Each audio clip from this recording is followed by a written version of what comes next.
नमस्कार। दिन भर की बड़ी खबरों में आपका स्वागत है। मैं हूं आपके साथ आराधना। आज इस बुलेटिन में बात होगी चुनाव आयोग के खिलाफ इंडिया के हल्ला बोल की, राहुल के आरोपों पर चुनाव आयोग में पड़ी फूट की, देखेंगे एसआईआर पर चुनाव आयोग ने सुप्रीम कोर्ट में क्या दिया जवाब, क्यों आमने सामने आए ममता सरकार और चुनाव आयोग, जानेंगे कैसे मांझी ने बढ़ाई एनडीए की टेंशन, और बुलेटिन के आखिर में देखेंगे जाने माने कार्टूनिस्ट इरफान की किस खबर पर पड़ी तिरछी नजर। लेकिन दिन भर की तमाम बड़ी खबरों से पहले एक नजर आज की सुर्खियों पर। आरजेडी सांसद मनोज झा की चुनाव आयोग को चेतावनी, बांग्लादेश के चुनाव आयोग की जो हालत हुई थी उसी दिशा में जा रही हैं चीजें, देखकर फैसला ले चुनाव आयोग। वोट चोरी को देशव्यापी मुद्दा बनाएगी कांग्रेस, 11 अगस्त को होगी कांग्रेस की अहम बैठक, मल्लिकार्जुन खड़गे करेंगे बैठक की अध्यक्षता। देश भर में मनाया गया रक्षाबंधन का त्योहार, पीएम मोदी, राहुल गांधी सहित तमाम नेताओं ने दी शुभकामनाएं, राखियों और मिठाइयों से गुलजार रहा बाजार। जम्मू कश्मीर को पूर्ण राज्य का दर्जा देने का मामला, कांग्रेस ने किया प्रदर्शन, मांग नहीं माने जाने पर 20 अगस्त को फिर होगी बैठक। ये तो थी सुर्खियां। अब बात आज की सबसे बड़ी खबर की। वोट चोरी के मामले में चुनाव आयोग बुरी तरह फंस गया है। राहुल से भले ही वो सबूत मांग रहा है, लेकिन इंडिया गठबंधन इस पूरे मामले में राहुल के साथ मजबूती से खड़ा है। राहुल ने जो एटम बम फोड़ा है उसका जवाब चुनाव आयोग के पास नहीं दिख रहा है। तो वहीं अब कांग्रेस के नेतृत्व में इंडिया ने पूरे देश में हल्ला बोल करने का फैसला किया है। देखिए ये रिपोर्ट। कांग्रेस सांसद राहुल गांधी ने वोट चोरी का जो एटम बम फोड़ा है उसका जवाब चुनाव आयोग नहीं दे पा रहा है, लेकिन देश की जनता जरूर इस मामले में राहुल गांधी के साथ खड़ी होने को तैयार दिख रही है। पूरा इंडिया गठबंधन राहुल ने जो आरोप लगाए हैं उसका मजबूती से समर्थन कर रहा है और अब 11 मार्च से चुनाव आयोग के खिलाफ बड़ा आंदोलन शुरू हो रहा है। चुनाव आयोग तक इंडिया गठबंधन की तरफ से मार्च निकाला जाएगा। कांग्रेस की तरफ से साफ कहा गया है कि अब आखिरी लड़ाई का वक्त आ गया है, अभी नहीं तो फिर कभी नहीं की तर्ज पर लड़ाई लड़ी जाएगी। राहुल गांधी ने जो सबूत सामने रखे हैं उसे लेकर एनसीपी एससीपी अध्यक्ष शरद पवार ने कहा कि राहुल गांधी को अब इसे लेकर पूरे देश में कार्यक्रम करना चाहिए। वोट चोरी बड़ा अपराध है। पवार ने कहा कि महाराष्ट्र चुनाव में हमें और सचेत रहना चाहिए था। उन्होंने कहा कि महाराष्ट्र विधानसभा चुनाव से पहले 2 लोग मुझसे आकर मिले। उन्होंने कहा कि हम आप लोगों के साथ काम करना चाहते हैं, अगर हमें मौका दिया जाएगा तो महाविकास अघाड़ी को 160 सीट जिताकर दे देंगे। मैंने उनकी मुलाकात राहुल गांधी से कराई। राहुल ने कहा कि इस तरह से हमें सत्ता नहीं चाहिए, बल्कि हम जनता के बीच जाएंगे। पवार का इशारा सीधे सीधे धांधली की तरफ था, यानी राहुल ने साफ कर दिया था कि कांग्रेस जनता के वोट से जीतेगी, जबकि बीजेपी की जीत कैसे हुई ये देश देख चुका है। कांग्रेस सांसद राहुल गांधी ने चुनाव आयोग और बीजेपी दोनों पर ही जो वोट चोरी के आरोप लगाए हैं उससे सियासी गलियारों में भूचाल सा आ गया है और अब इस पर पूर्व मुख्य आयुक्त ओपी रावत, पूर्व केंद्रीय सूचना आयुक्त आजाद के बयानों ने विपक्ष के इन आरोपों को और बल दे दिया है, जिससे चुनाव आयोग की मुश्किलें बढ़ सकती हैं। तो क्या कुछ कहा है इन पूर्व अधिकारियों ने, जानने के लिए देखिए ये रिपोर्ट। चुनाव आयोग वोट चोरी के आरोपों से बुरी तरह घिरता हुआ नजर आ रहा है। कांग्रेस सांसद राहुल गांधी ने तो पहले से ही चुनाव आयोग के खिलाफ मोर्चा खोल रखा है और अब इस मामले में चुनाव आयोग में फूट दिखाई देने लगी है। मौजूदा वक्त में जिस तरह चुनाव आयोग काम कर रहा है उस पर पूर्व मुख्य चुनाव आयुक्त ने भी सवाल खड़े कर दिए हैं। राहुल गांधी के आरोपों को लेकर पूर्व मुख्य चुनाव आयुक्त ओपी रावत ने कहा है कि चुनाव आयोग को तुरंत इस मामले की जांच करनी चाहिए। यह इंतजार नहीं करना चाहिए कि राहुल गांधी आधिकारिक तौर पर एक शिकायत दर्ज करेंगे। जब मैं वहां था तो हमारी पॉलिसी यही थी कि अगर किसी वरिष्ठ नेता ने कोई मुद्दा उठाया है तो स्वतः संज्ञान लेते हुए उसकी फौरन जांच की जाए और जो भी तथ्य सामने आते हैं उसे आम लोगों के सामने पेश किया जाए, ताकि इस संस्था में लोगों का विश्वास बना रहे। पूर्व मुख्य चुनाव आयुक्त ही नहीं बल्कि पूर्व केंद्रीय सूचना आयुक्त यशोवर्धन आजाद ने भी कहा है कि आखिर देश में ये क्या हो रहा है। उन्होंने एक्स पर लिखा, उम्मीद थी कि सत्तारूढ़ दल बीजेपी के सदस्य चिंता व्यक्त करेंगे और राहुल के साथ मिलकर चुनाव आयोग से पूछेंगे कि क्या हो रहा है, लेकिन जवाब देखिए। चुनाव आयोग एक संवैधानिक संस्था है। कौन जाने कि धोखेबाज मतदाताओं ने किसे वोट दिया, उन्होंने इस संसदीय क्षेत्र को क्यों चुना।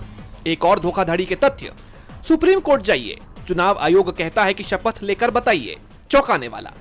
यही नहीं, कई पूर्व नौकरशाहों ने भी राहुल गांधी के बयान पर चुनाव आयोग से सवाल किए हैं और कहा है कि आखिर आयोग राहुल गांधी से शपथ पत्र क्यों मांग रहा है, जिसके बाद चुनाव आयोग के खिलाफ विपक्ष के आरोप और पुख्ता होते हुए नजर आ रहे हैं। अब देखना यह होगा कि इस पर चुनाव आयोग क्या प्रतिक्रिया देता है, देता भी है या नहीं। चुनाव आयोग बुरी तरह से घिर गया है। विपक्ष के साथ ही पूर्व चुनाव आयुक्त भी उसके रुख को देखते हुए चिंता जता रहे हैं। बिहार में जारी वोटर वेरिफिकेशन को लेकर तो सुप्रीम कोर्ट ने भी आयोग से जवाब मांग लिया, जिस पर अब चुनाव आयोग ने हलफनामा दाखिल कर दिया है। लेकिन आरोपों का सिलसिला थमता नजर नहीं आ रहा। आरजेडी का दावा है कि चुनाव आयोग केवल लोगों को गुमराह कर रहा है।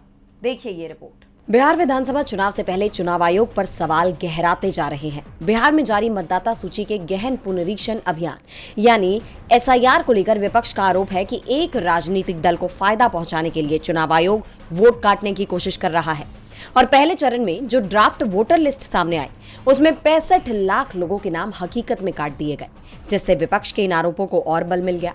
इसे लेकर सुप्रीम कोर्ट ने चुनाव आयोग से जवाब मांग लिया। 9 अगस्त तक चुनाव आयोग को सभी 65 लाख लोगों के नाम देने को कहा गया था, जिनका नाम वोटिंग लिस्ट से काटा गया।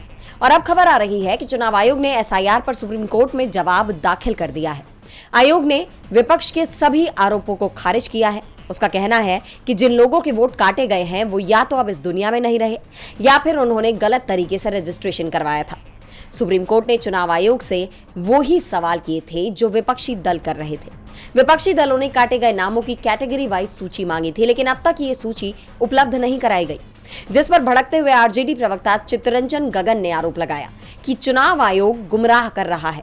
उन्होंने कहा कि जब चुनाव आयोग कह रहा है कि मतदाता सूची से 22,34,501 ऐसे लोग जो अब इस दुनिया में नहीं रहे, उनका नाम हटा दिया गया है, तो विधानसभा क्षेत्र और मतदान केंद्र संख्या सहित उनका नाम देने में क्या आपत्ति है? मतदाताओं के नाम कैटेगरी वाइज क्यों नहीं दिए जा रहे? उन्होंने कहा कि चुनाव आयोग केवल लोगों को गुमराह करने के लिए कह रहा है कि राजनीतिक दलों का दावा या आपत्ति नगण्य है, यानी चुनाव आयोग अब चौतरफा घिरा हुआ है। बिहार से लेकर बंगाल तक हर जगह एसआईआर प्रक्रिया का विरोध हो रहा है। बिहार में तो बवाल थमा भी नहीं था कि चुनाव आयोग ने पश्चिम बंगाल में भी एसआईआर शुरू करने के आदेश जारी कर दिए, जिस पर सीएम ममता बनर्जी ने साफ कहा कि बंगाल अभी एसआईआर के लिए तैयार नहीं है। इसके बावजूद चुनाव आयोग पीछे हटने को तैयार नहीं है और अब उसने बंगाल के मुख्य सचिव को आदेश मानने के लिए 11 अगस्त की डेडलाइन दे दी है, जिससे सियासी पारा हाई हो गया है। देखिए ये रिपोर्ट। पश्चिम बंगाल सरकार और चुनाव आयोग के बीच टकराव गहराता जा रहा है। सीएम ममता बनर्जी के सार्वजनिक ऐलान के बाद चुनाव आयोग ने राज्य के मुख्य सचिव मनोज पंत को एक नया नोटिस जारी किया है। इस नोटिस में चुनाव आयोग ने 4 अधिकारियों को निलंबित करने के आदेश का पालन करने के लिए 11 अगस्त को दोपहर 3 बजे तक की डेडलाइन दे दी है। दरअसल ये नोटिस सीएम ममता बनर्जी की तरफ से नौकरशाही के अधिकारियों के पहरेदार के तौर पर खड़े होने के ऐलान के एक दिन बाद आया है, जिसमें उन्होंने कहा था कि वो निलंबन आदेश का पालन नहीं करेंगी।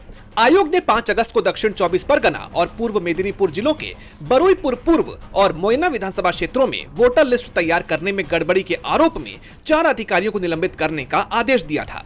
चुनाव आयोग के सचिव सुजीत कुमार मिश्रा के जारी नए नोटिस में मुख्य सचिव को सभी आरोपियों के खिलाफ प्राथमिकी दर्ज करने और जल्द से जल्द कार्रवाई की रिपोर्ट पेश करने का निर्देश दिया गया है, जिसको लेकर ममता बनर्जी ने आयोग के अधिकार क्षेत्र पर सवाल उठाते हुए आरोप लगाया है कि बीजेपी राज्य सरकार के अधिकारियों को डराने के लिए चुनाव आयोग का इस्तेमाल कर रही है। उन्होंने आयोग को बीजेपी का बंधुआ मजदूर भी कहा था। ममता सरकार और चुनाव आयोग के बीच का ये टकराव अब क्या मोड़ लेता है, ये देखना होगा। चुनाव आयोग के इस कदम से ममता सरकार के साथ टकरार बढ़ने के आसार नजर आ रहे हैं, तो तनाव बिहार एनडीए में भी बढ़ता जा रहा है।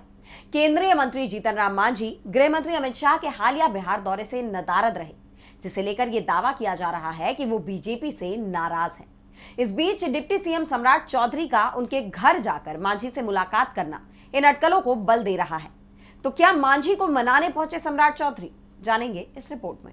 बिहार एनडीए में सब कुछ ठीक नहीं चल रहा है और कई पार्टियां बीजेपी से नाराज चल रही हैं। इनमें से ही एक नाम जीतन राम मांझी का है। दरअसल हाल ही में केंद्रीय गृह मंत्री अमित शाह ने सीतामढ़ी का दौरा किया, जहां नीतीश कुमार भी पहुंचे, लेकिन कार्यक्रम से जीतन राम मांझी की गैर मौजूदगी ने राजनीतिक गलियारों में हलचल मचा दी।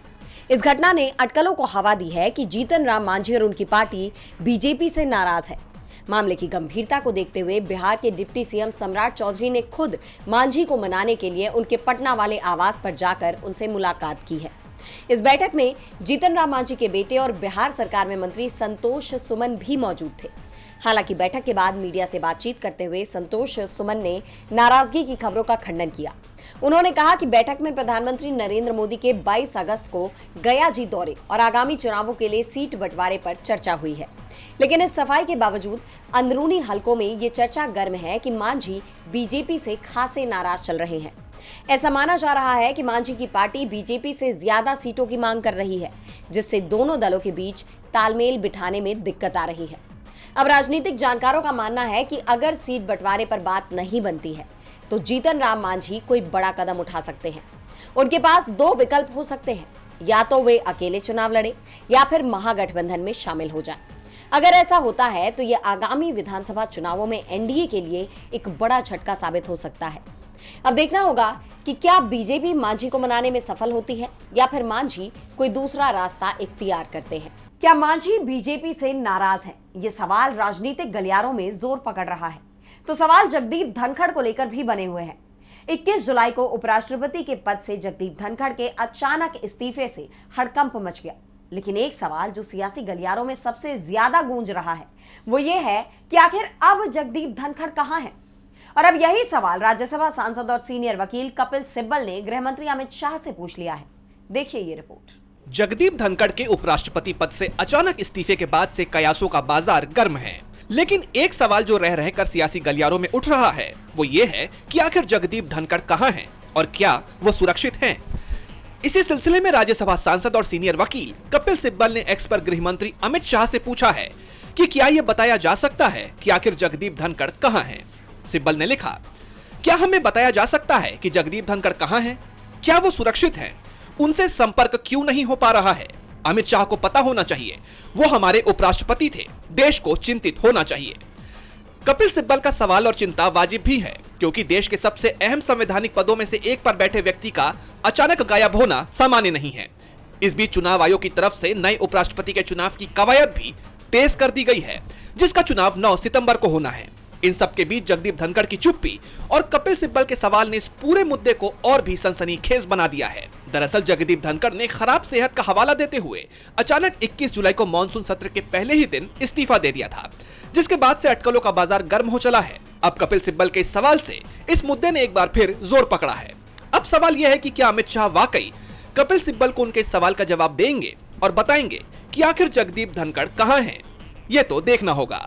जगदीप धनखड़ के अचानक इस्तीफे ने सबको चौंका दिया, तो देश की राजनीति से भी एक चौंकाने वाली खबर सामने आई है।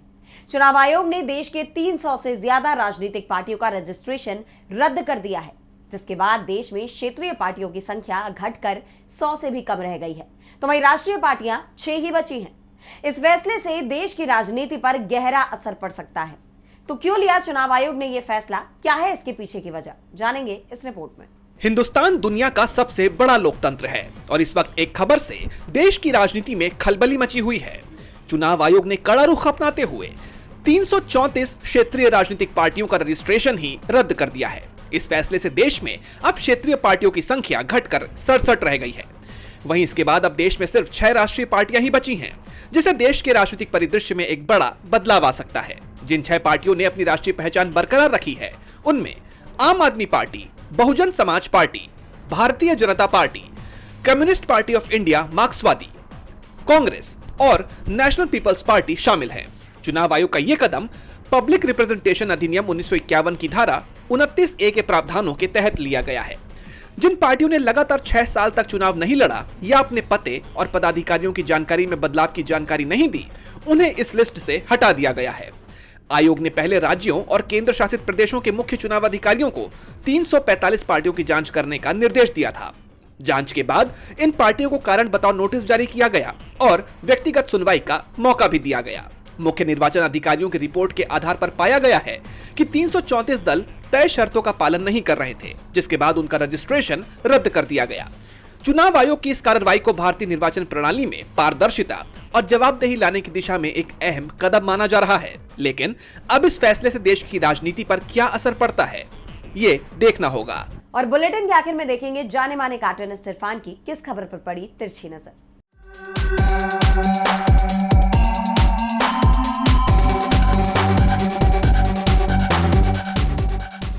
आज भाई बहन के पवित्र रिश्ते का त्योहार है। जिसे हम रक्षाबंधन कहते हैं। वैसे देश में दो राष्ट्रीय भाई बहन का भी बहुत ज़्यादा जिक्र हो रहा है, वो हैं राहुल गांधी और प्रियंका गांधी। ये दोनों ही आजकल मोदी सरकार के बारे में जितने भी स्कूप हैं वो काफ़ी उजागर कर रहे हैं। पार्लियामेंट में उनके बयानों की काफ़ी चर्चा हो रही है। साथ में एक बंधन जो चुनाव आयोग और बीजेपी का है, उसको राहुल गांधी ने बहुत विस्तार से अभी उजागर कर दिया है। अब देखना यह है कि ये बंधन कहाँ तक जाएगा और चुनाव आयोग किस तरह से अपनी रक्षा और सरकार की रक्षा उनके हमलों से करेगा।